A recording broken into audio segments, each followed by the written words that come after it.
Hello guys, welcome back to Zach Animate Studios, creativity one step at a time. So guys, disclaimer, I'm not a pro, but I'm just trying to model up something.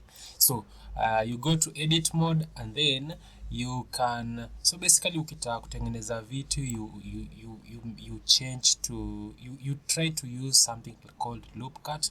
Loop cut itatengeneza lines hapo hivyo. So basically unataka kutengeneza kupunguza hizo lines hivyo and then you can drag something like that. So basically unaweza kuwa unataka kutengeneza tu loop cuts hapo, ni ya kukatakata tu, and then so basically you want to make something like a flow or something like that. So with that and then you can go to this is called select mode near edge. So unaweza kuselect hizo. Now I need to move out of loop cut. So naenda ku extrude ndio hiyo. Extrude una select hizo faces unataka ku extrude, lakini sasa unaenda kwa face, so that ni select hiyo na hiyo, so that ni vurute ikuje hivyo. Nitatengeneza paka hapo itakuwa nimetengeneza wall. The same thing, the reason why nilitengeneza loop cut nataka niifanye also on the other side. Nitaenda ni select hiyo, shift nifinye and then tena na pull paka hapo.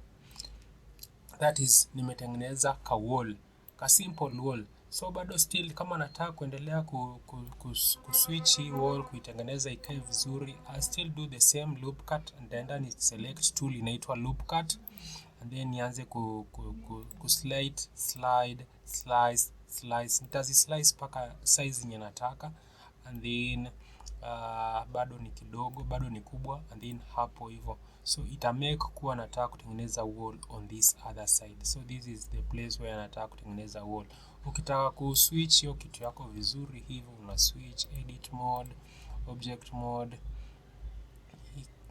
and then unarudi back to edit mode and then una select extrude and then ita select faces, unafinya hiyo na hiyo. Okay, sorry, unafinya ukifishika shift, so that if you want to select multiple extrude and then you pull like that, you can see you have created a wall. So with that you can see if you want to see what you have created, you go back to object mode and then you can see you have a wall that you have created. This is how you create a loop, like using a loop cut tool with extrude tool to make a simple wall like that. And then kuna materials kama unataka kufanya painting, but I'm not going to that at the moment. So basically tumetumia loop cut kutengeneza wall, simple wall. Subscribe to this amazing channel, hit that like button, share, follow us for more.